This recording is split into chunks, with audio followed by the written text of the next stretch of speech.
আজকে রান্না করবো মাংস। হ্যাঁ, তবে এই মাংসটা অনেক স্পাইসি হবে। এই তো আমরা দুই ভাই পোশাক চেঞ্জ করে ফেললাম, এখন দুই ভাই মিলে অনেক মজা করে ইয়াম্মি ইয়াম্মি করে রান্না করবো। আমি সবার প্রথমে মরিচগুলো কুচি কুচি করে নেই, কারণ এই মাংসগুলো অনেক স্পাইসি হবে আজকে। আদা মরিচ কাটতেছে, আমি মাংসগুলো কেটে নেই, তারপরে রান্নাটা হবরে হয়ে যাবে। আজকে যে কি মজা করে খাবো, দাদা তো খেয়ে পুরো পাগল হয়ে যাবে। আর দাদা কিন্তু জাল কম খেতে পারে, তারপরও দাদাকে আজকে বেশি জাল খাওয়া দিব। দাদা যেন জাল খেয়ে পুরো পাগল হয়ে যায়। হয়ে গেছে, এবার মাংসটা মেরিনেট করে নেই। এই তো এবার আরো কিছু মরিচ সিদ্ধ করে নেই, কারণ আজকে অনেক জাল বানাবো। মানে বন্ধুরা, মাংসটা অনেক জাল বানাবো আর কি। এখন শেষে নেই ভালো মতো করি।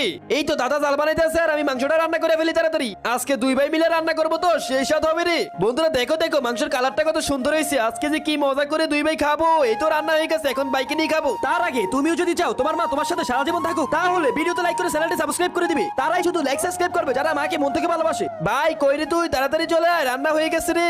হ্যাঁ ভাই, রাখ রাখ, এখানে রাখ। এখন দুই ভাই মিললে অনেক মজা করে খাবো। তাড়াতাড়ি আমি খাই। আরে ইয়ামি, এটা তো